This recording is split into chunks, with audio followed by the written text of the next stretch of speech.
Nós vamos ler a primeira carta de Paulo aos Coríntios.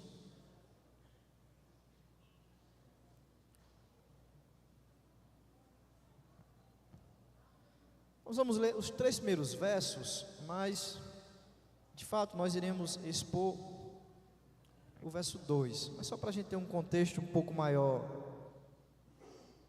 do verso 2. Diz assim a palavra de Deus: Paulo, chamado pela vontade de Deus para ser apóstolo de Cristo Jesus, e o irmão Sóstenes, a igreja de Deus que está em Corinto, aos santificados em Cristo Jesus, chamados para ser santos, com todos que em todos os lugares invocam o nome de nosso Senhor Jesus Cristo, Senhor deles e nosso.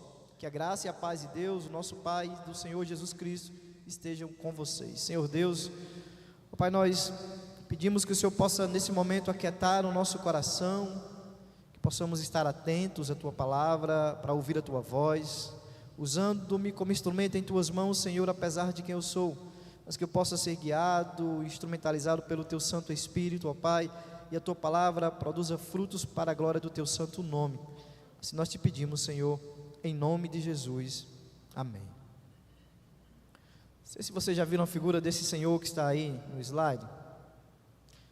É o famoso Mahatma Gandhi, o indiano que nasce em 1869 e morre lá em 1948. Ele viveu num período do seu país em que aquele país, a Índia, era dominado pelo Império Britânico, pela Grã-Bretanha, pelos ingleses. E o Mahatma Gandhi foi um pioneiro a praticar o princípio da Satyagraha, que é a ideia de resistir ao inimigo, resistir à tirania de forma pacífica, sem pegar em armas, sem usar violência contra violência. E aí ele vai estimular muito a desobediência civil. Ele vai pedir para as pessoas, por exemplo, não pagarem impostos, não comprar bebidas alcoólicas, pedir para que elas façam suas próprias roupas. Inclusive o próprio Gandhi vai usar uma artimanha, vamos dizer assim, ou uma estratégia, melhor dizendo, de fazer greves de fome, para atingir alguns objetivos. A verdade é que esse movimento do Mahatma Gandhi foi repreendido com muita violência, apesar de não haver troco. As pessoas de fato apanhavam da polícia, eram mortas pela polícia sem revidar. Muitos foram presos, inclusive o próprio Mahatma Gandhi foi preso, passou alguns anos preso, mas em 1947, ele, devido ao seu movimento, ele consegue realmente libertar a Índia da Grã-Bretanha, da Inglaterra. E é por isso que ele é chamado pelos indianos de Mahatma, que quer dizer grande espírito. Então, Mahatma Gandhi, o grande espírito Gandhi. O próprio Martin Luther King e o Mandela vão dizer que as suas lutas, de alguma forma, tiveram um pouco de inspiração no Mahatma Gandhi. Ele realmente é uma figura, é um ícone, né, no mundo inteiro, reconhecido como essa pessoa pacifista, promotor da paz. E eu queria chamar a atenção para essas 2 frases, certamente você já leu, que está aí. O Gandhi, ele é conhecido também por fazer duras críticas, severas críticas aos cristãos. Ele diz: eu seria cristão, sem dúvida, se os cristãos o fossem 24 horas por dia. Outra vez ele disse: amo o cristianismo, mas odeio os cristãos, pois não vivem segundo os ensinamentos de Cristo. Veja que curioso, alguém que não é cristão, mas que se sente no direito de olhar para os cristãos, aqueles que se dizem seguidores de Cristo, e se acha na autoridade de criticá-los. Certamente muitos podem olhar para o próprio Mahatma Gandhi e comparar o Gandhi com, com um líder cristão que foi pego em pecado. Pode olhar para o Gandhi e comparar com algum crente aí que infelizmente cometeu um pecado público, e pode fazer uma comparação e dizer: está vendo?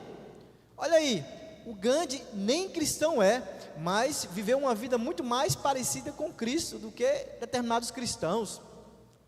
E alguns de fato chegam a pensar que os cristãos, eles faz a seguinte pergunta: os cristãos não deveriam mostrar como um todo serem melhores do que os outros? Será que os cristãos deveriam de fato ser sempre melhor do que os outros? Eu falo isso de forma moral, né? Mas meu irmão, minha irmã, fazer esse tipo de comparação, como eu acabei de falar, de pegar a vida de Gandhi e comparar com algum líder cristão, com algum crente cristão que foi pego em pecado, ou que cometeu algum equívoco publicamente, dizer, está vendo, ó, como Gandhi é melhor do que esse cristão, isso é injusto, totalmente injusto, porque você pega apenas o recorte da vida de uma pessoa, você pega apenas um recorte, um pedacinho da vida dela, de forma conveniente, para fazer uma comparação com alguém que aparentemente viveu uma vida ilibada, viveu uma vida exemplar. Essa comparação é totalmente injusta, porque ela ignora duas verdades importantes. A primeira é de que a graça comum de Deus, ela explica a bondade do mal. Deus é tão bom que Ele capacita homens maus e derrama a sua graça sobre homens maus, que faz com que eles possam produzir coisas boas, inclusive fazer coisas boas. Afinal de contas, não são somente os crentes que fazem boas obras no sentido de fazer o bem à humanidade, mas é a graça de Deus capacitando homens ímpios que nem creem nele, produzir algo bom, produzir algo belo, inclusive ajudar a preservar o mundo a partir das suas descobertas, a partir de suas ações. Por exemplo, quantos remédios, quantas curas, quantas coisas que facilitam a nossa vida e que faz com que a vida humana aqui se prolongue, foram descobertas por pessoas que nem Deus crê. Então, isso não quer dizer que não seja Deus por trás de todas as coisas. O problema é que eles não dão a glória a Deus. Então, é possível sim que um homem ímpio possa fazer algo bom, óbvio que sim, isso é graça comum de Deus. Por outro lado, a teologia cristã nos ensina da possibilidade de um crente, de um filho de Deus verdadeiro, pecar, cair, tropeçar, falhar, óbvio que sim. Essa ideia de que às vezes a gente, quando chama alguém para a igreja, isso aconteceu comigo, isso aconteceu com você, rapaz, vamos lá na igreja, pastor, é o seguinte, eu estou com uma vida tão atrapalhada, deixa eu consertar primeiro. Quando eu consertar a minha vida, quando eu tiver assim, sabe, de uma maneira que agrade a Deus, aí eu vou. Meu Deus do céu, você já lidou com alguém assim? A verdade, meus queridos, aí eu digo para aquela pessoa, vem cá, quando a gente está doente, a gente espera a gente melhorar para ir para o hospital? Porque a igreja, de fato, ela está muito mais para um hospital do que para um museu de santos puros, imaculados. A igreja é um hospital, meus queridos. A igreja é um lugar de gente ferida, a igreja é um lugar de gente doente. O próprio Cristo vai dizer que Ele veio não para os sãos, não para aqueles que acham que não precisam de remédio porque não estão doentes, mas Cristo diz, eu vim para os doentes, eu vim para aqueles que admitem as suas fraquezas, admitem o quão são miseráveis, o quão são pecadores. A verdade é que a nossa igreja, e eu digo a igreja de forma geral, não só a igreja presbiteriana de Guarabira, está cheia de gente imatura, está cheia de gente que precisa aprender, precisa olhar para a igreja e entender que aqui na igreja nós temos pessoas em estágios diferentes de enfermidades. Alguns estão na ala amarela, outros na ala vermelha, outros nenhuma ala, está ali rapidamente ali fazendo uns curativos. Mas a verdade é que a igreja é este lugar, meus queridos, com pessoas cheias de traumas, com seus pesos, suas inseguranças, suas timidez, por que não dizer seus vícios, e outra qualquer dificuldade, porque esta é a igreja, é um lugar de pessoas doentes, pessoas que admitiram que precisam de ajuda, e que entenderam que aqui é o lugar onde elas devem estar, para serem curadas, para serem cuidadas.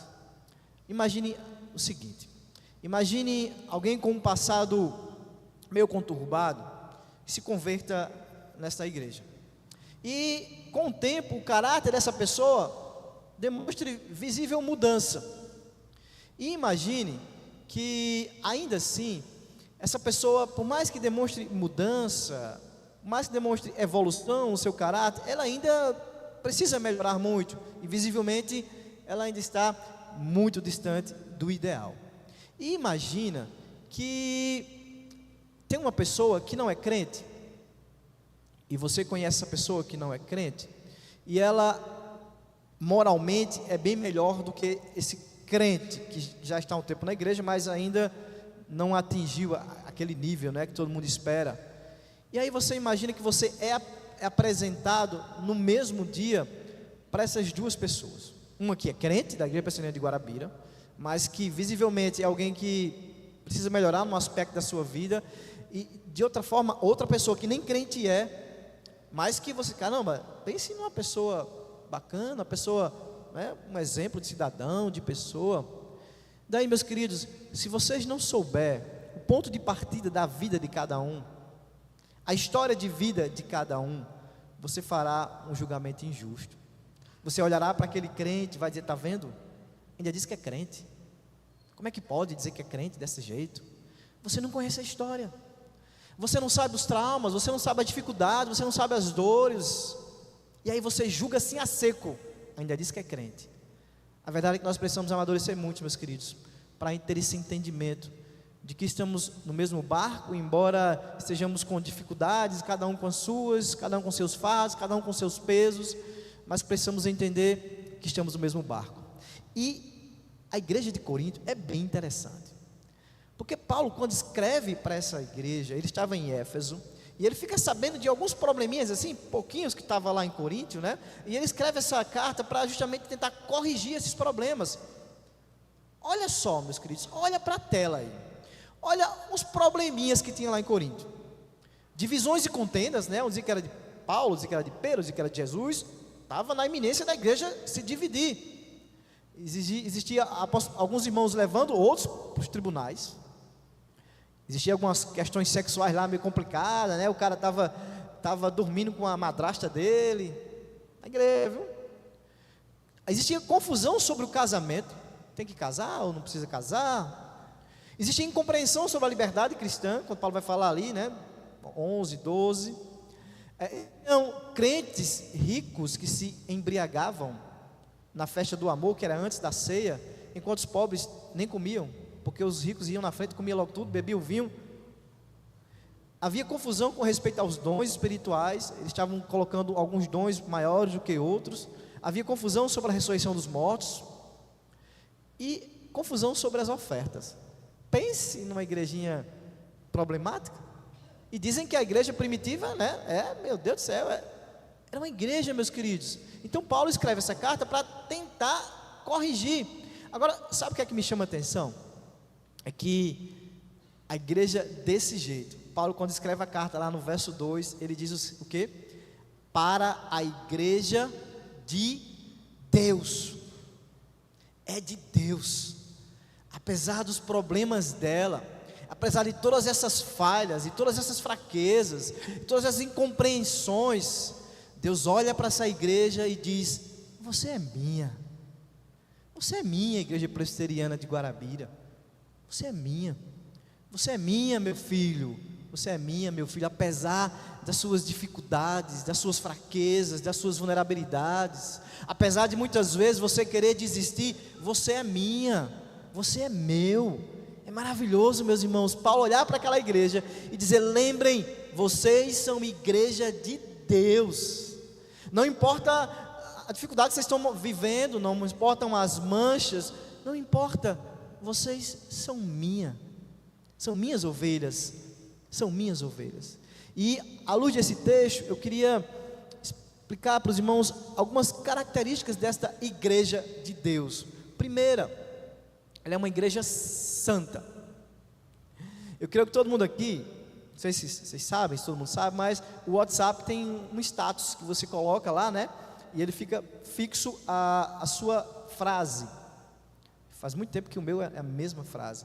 Então, essa frase fica lá, todo mundo que olha no seu WhatsApp e entra lá, ele vai ver uma frasezinha que você colocou, né? Isso chama de status. E é interessante isso, e agora no Instagram tem essa possibilidade também, de você deixar lá uma frasezinha, uma canção, enfim. A gente se preocupa muito, ou talvez pouco, ou não se preocupa nada, mas o fato é que existe esse status do WhatsApp. Mas eu gostaria de pensar com os irmãos sobre um outro status. o nosso status diante de Deus. Qual é o nosso status diante de Deus? Você sabe qual é o seu status diante de Deus? A verdade é que só existem duas possibilidades: de você estar diante de Deus olhar para você e ver na sua cara ou em cima, de qualquer forma, um status. Ou você está no status diante de Deus de condenado, e essa é a primeira possibilidade: condenado, ímpio, injusto, inimigo meu, filho da minha ira. Essa é a primeira possibilidade.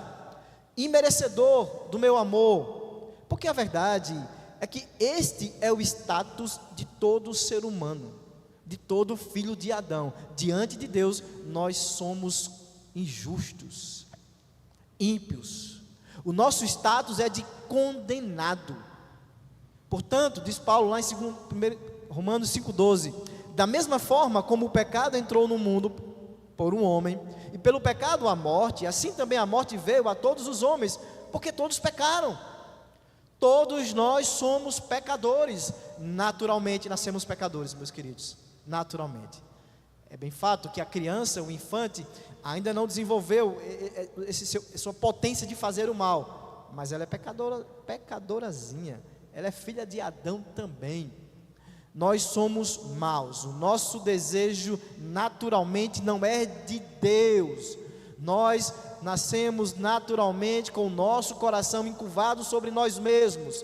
Nós somos senhores de nós mesmos. Nós não queremos nada com Deus. O máximo que queremos naturalmente é o que Deus pode nos dar, mas não o próprio Deus. Naturalmente não. Então, por ser quem somos, o nosso status diante de Deus é condenado.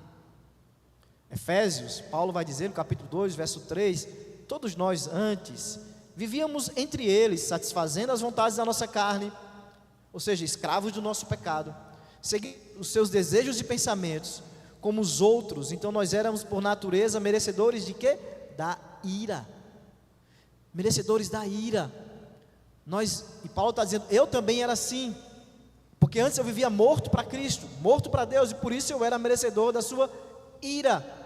O ser humano caído e pecador, meu querido, não consegue mudar o seu status diante de Deus. Ele é incapaz de fazer isso sozinho. Mas a boa notícia é que, embora nós não possamos mudar o nosso status, a nossa condição diante de Deus de condenado, Jesus Cristo pode. Jesus Cristo pode. Romanos 6:23: o salário do pecado é a morte, mas o dom gratuito de Deus é a vida eterna em Cristo Jesus, o nosso Senhor. Romanos 5:1: tendo sido, pois, justificados pela fé, temos paz com Deus por nosso Senhor Jesus Cristo. Em Adão, morte; em Cristo, vida. Em Cristo, nosso status é mudado diante de Deus. Antes condenados, antes injustos, antes inimigos de Deus, antes filhos da ira de Deus, agora não mais. Em Cristo, o nosso status é mudado de condenado para inocente, condenado para declarado justo. E aqui é uma linguagem de tribunal.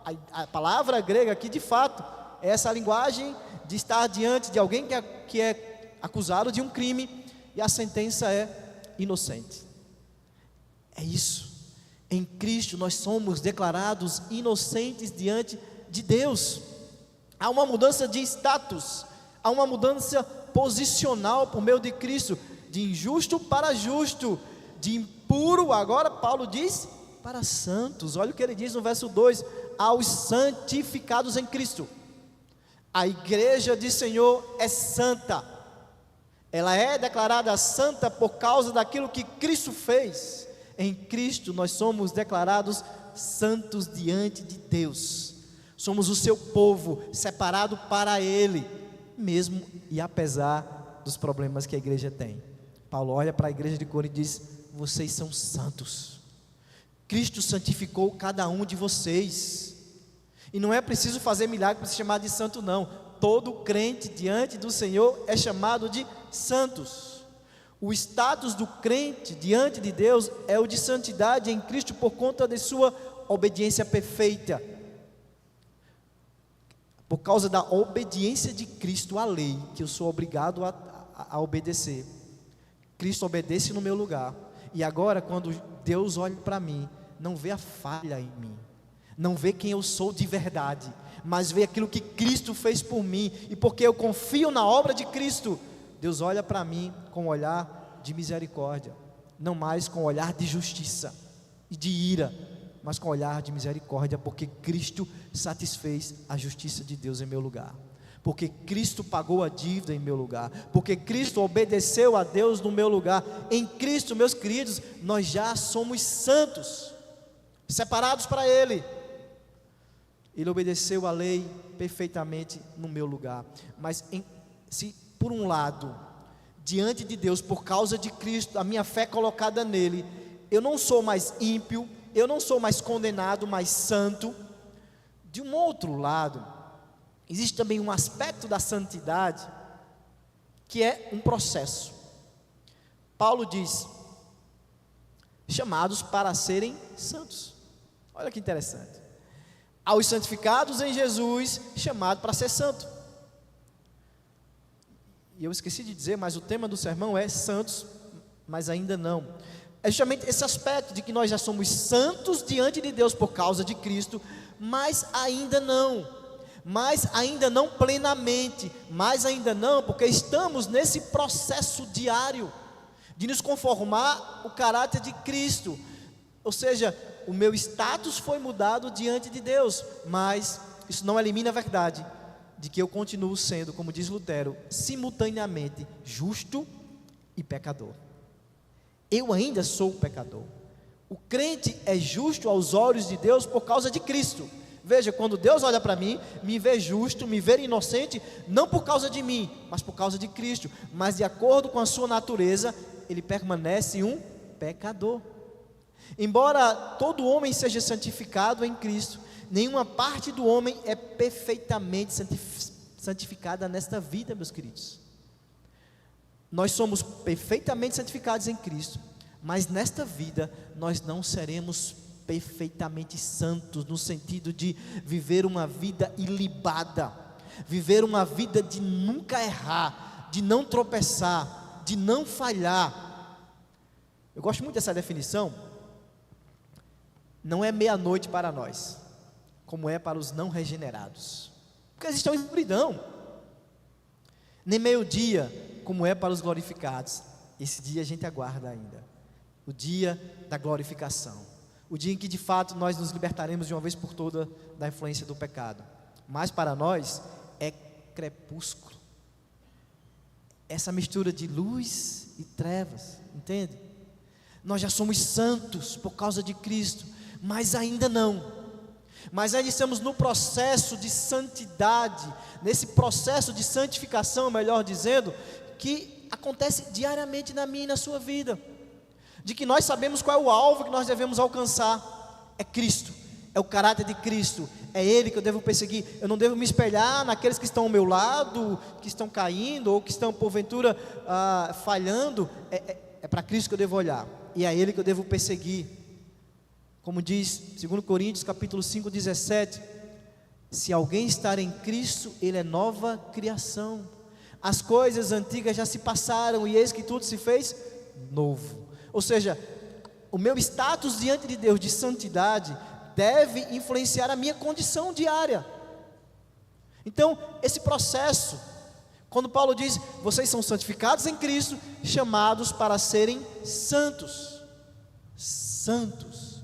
É claro que os inimigos da nossa alma o tempo todo tentarão nos impedir de avançar nesse processo.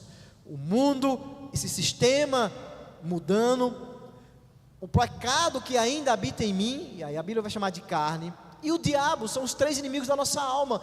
Eles persistem, eles estão vivos, eles estão aí nessa liga da injustiça, prontos para atrapalhar esse processo, prontos para nos fazer andar para trás desse processo. Mas nós temos que batalhar, meus queridos. O escritor de Hebreus vai dizer, verso 14 do capítulo 12, esforcem-se, não é à toa, esforcem-se para viver em paz com todos, e para serem santos. Sem santidade ninguém verá o Senhor.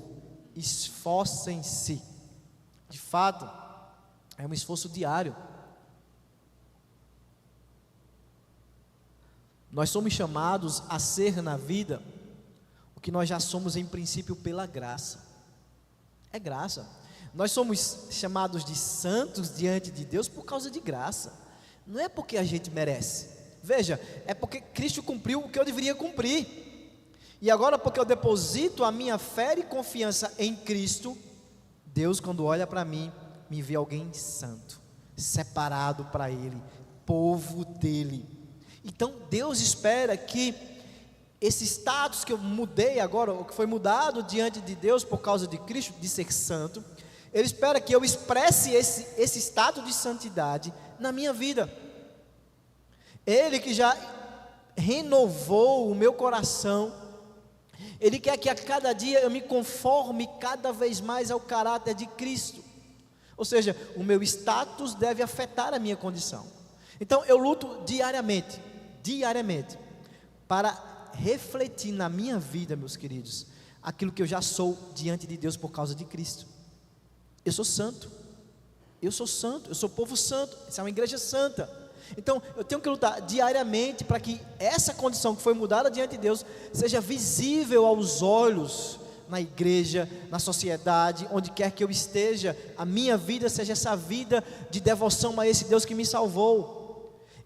Eu agora sou misericordioso como Deus é, eu agora sou generoso como Deus é, eu agora sou gracioso como Deus é, eu agora promovo a paz, eu agora sou humilde, sou manso, eu agora perdoo, eu agora não retribuo o mal com mal, pelo contrário, eu faço bem até aos meus inimigos, eu luto pela justiça, eu sou puro sexualmente, ou seja, a minha vida tem que refletir essa santidade que eu já tenho diante de Deus, entende? A minha mudança de posição diante de Deus, ela tem que refletir na minha vida de tal forma que a comunidade me reconheça como alguém que está nesse processo de santidade, entendendo, é óbvio, todas as dificuldades que cada um tem. Paulo termina esse texto de forma bem interessante, não poderia terminar de forma melhor, e é só uma saudação da carta, né? E é só um verso que eu estou lendo.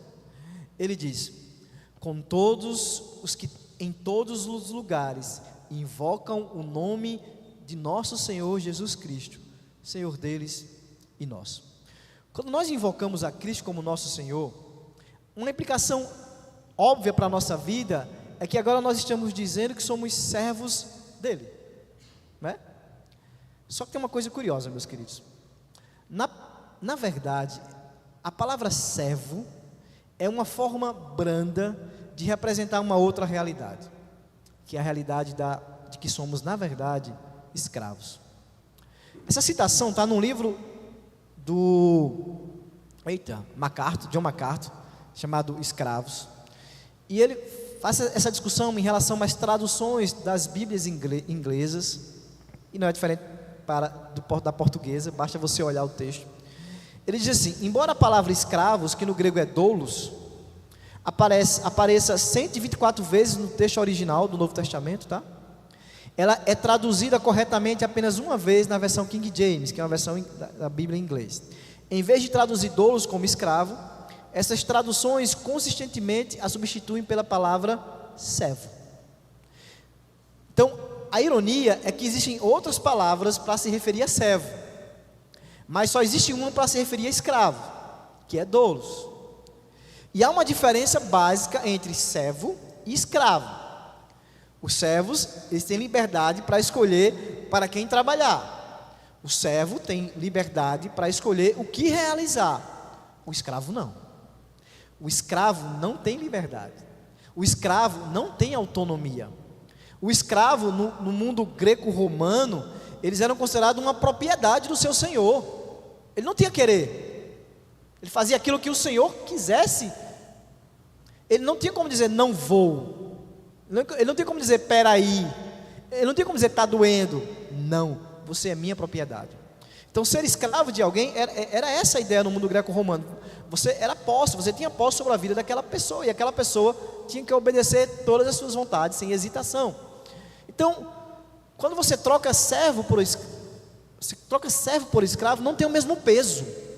Mas é óbvio que no século XVI, quando as Bíblias estavam sendo escritas, principalmente ali na Inglaterra, e o MacArthur vai falar, né? O peso da palavra escravo tinha uma outra conotação. Para aquela sociedade, falar de escravo, talvez para a gente, quando a gente pensa na palavra escravo, a gente pensa logo em correntes, a gente pensa logo em castigo, não é verdade? Então, talvez não, por causa dessa conotação negativa, do castigo, da desumanidade, nesse sentido, resolveram trocar a palavra escravo por servo, mas de forma errada, meus queridos. Todas as vezes que vocês lerem na Bíblia servos, a partir de hoje, leia escravo. E esse texto que eu coloquei aí é muito curioso, de Romanos 6,19, porque olha só que coisa interessante. Diz assim: falo em termos humanos, por causa das limitações de vocês. Assim como ofereceram os seus membros para que fossem escravos, a palavra aí é doulos, da impureza e da maldade, que leva à maldade, assim ofereçam agora os seus membros para que sejam servos da justiça para a santificação. Mas é a mesma palavra, é doulos, deveria ser escravos.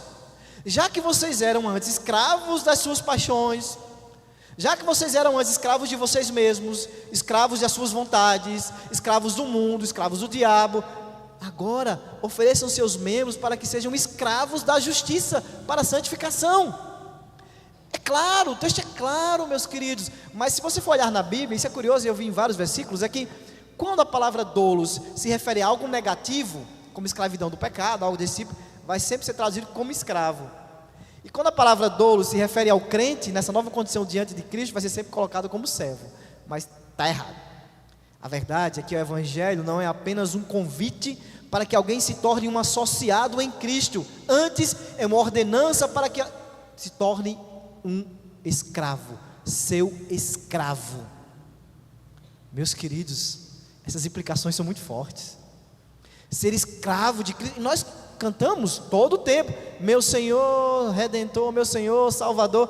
Você está chamando Deus, Cristo, do seu Kyrios, do seu Senhor. Logo, você como escravo dele, meu querido, você não tem vontades, a sua vontade é a dele. Você faz a vontade dele, não a sua, porque agora você tem um outro Senhor sobre a sua vida. Não mais você mesmo, não mais o seu coração que é enganoso, não mais este mundo, mas Cristo. E a boa notícia é que nós somos escravos de um Senhor que nos amou, de um Senhor que nos amou de tal forma, a ponto de dar a sua própria vida por nós. Olha que maravilha, olha que maravilha. Nós somos escravos dele, porque nós somos libertados da escravidão do pecado. Ele nos libertou da escravidão do pecado, e a nossa motivação para obedecer a este nosso Senhor, não é porque Ele está com um chicote em suas mãos, mas é porque Ele mostra para nós as marcas da cruz. Olha o que eu fiz por você, você sem merecer, olha como eu me humilhei, sendo quem eu sou, Deus Todo-Poderoso, o Criador dos céus e da terra, o Deus eterno, se fazendo gente, mas não somente isso, sendo humilhado, além da humilhação da encarnação, sendo humilhado, vilipendiado, cuspido, escarnado, morto da forma mais humilhante e vil e desprezível por você. Meus queridos, qual seria a minha resposta e a sua diante de um Senhor desse? Se não dizer, eis-me aqui, Senhor, faz em mim segundo a tua vontade, eis-me aqui, Senhor, e tudo que eu fizer para ti ainda é pouco, pelo que o Senhor fez por mim. Essa deveria ser a nossa reação.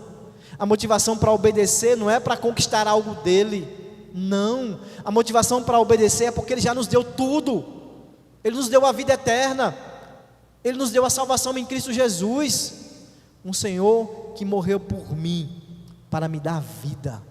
É este o nosso Senhor, é este o nosso Cristo. Então, a minha motivação para buscar a santidade diariamente, não é para conquistar nada, não é para barganhar, Senhor, eu vou ser santo, eu vou te obedecer para ganhar. Não, meus queridos, jamais. A nossa motivação não é para conquistar o céu, mas é porque nós já temos o céu por garantia. Nós temos o céu por garantia. Cristo já nos deu o melhor que Ele poderia dar, Ele já fez o melhor para as nossas vidas. Eu não sou salvo porque obedeço, eu sou salvo para obedecer. Não é a lei que me salva. Meus queridos, se fôssemos salvos pela lei, ninguém seria. A lei nunca salvou ninguém. A lei sempre foi dada no Antigo Testamento e agora para apontar a nossa incapacidade de se conformar a ela. Não mate, não roube, não cobice, por aí vai, não tenha outros deuses. Tudo isso foi dado para nos mostrar como nós somos incapazes de obedecê-la totalmente. Mas Paulo vai dizer que a lei é como se fosse um escravo que nos conduz a Cristo, que diz assim: está vendo? Olha para mim, eu sou a lei, você não consegue me obedecer, está vendo? Se você for viver a sua vida achando que me obedecendo barganhará com Deus, você não vai ter o céu por herança, porque você não consegue. Mas olha para a cruz, Ele conseguiu no seu lugar. Então a lei me conduz para Cristo, e quando eu me coloco diante de Cristo, entendendo quem eu sou e o que Ele fez por mim, aí eu digo: e agora, Cristo, o que é que eu faço para te agradar? Aí Cristo olha, está vendo a lei? Vai lá e obedece. Então a minha obediência, ela não é para conquistar a salvação. A minha obediência é uma resposta de salvação, é uma resposta de gratidão a Cristo por tudo que Ele fez por mim. Gandhi não era perfeito. Eu fui pesquisar um pouquinho a biografia dele e descobri um bocado de podre, viu? E vou dizer para vocês agora. É um momento fofoca, né? Gandhi não era perfeito. Alguns biógrafos dele dão conta de que ele era racista. E essas imagens, essas estátuas que vocês estão vendo aí, uma está pichada, a outra está derrubada, a outra está arrancada. Foi justamente num contexto em que esse lado do Gandhi começou a vir à tona. Esse lado racista dele, por exemplo, é dizer que não considerava os africanos, ou eles consideravam os africanos inferiores aos indianos. Ele não era de acordo em que africanos, negros e indianos estivessem na mesma cela, por exemplo. Isso veio à tona. O Gandhi, ele aos 36 anos de idade, mesmo casado, resolveu ser celibato. Mas ele tinha umas coisas estranhas. Ele queria muitas vezes testar se ele ainda tinha vontade ou não, e aí ele pegava mulheres nuas para dormir com ele nas camas, para testar o seu celibato. E às vezes fazia isso até com meninas. Dizem que até ele chegou a fazer com uma sobrinha dele. Gandhi deu uma bofetada boa na esposa dele.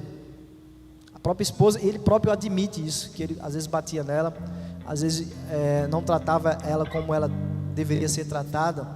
Gandhi, ele proibiu sua mulher de tomar penicilina, o que levou à sua morte. Gandhi, após 2 seguidoras suas, porque ele vai criar uma espécie de culto, né, assim, de religião em torno dele, 2 seguidoras dele ter sido estupradas, sabe o que ele faz? Manda elas cortarem o cabelo para não atraírem mais os homens.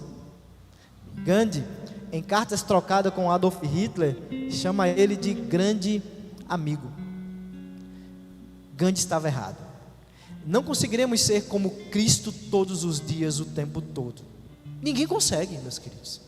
Ainda regenerados, ninguém consegue. O próprio Gandhi não conseguiu viver uma vida coerente com sua religiosidade, coerente com suas crenças. A verdade é que, embora eu já seja santo, eu ainda não sou plenamente. Mas eu aguardo o dia em que eu serei plenamente. Eu já sou santo, mas ainda não. Mas um dia o meu Redentor virá.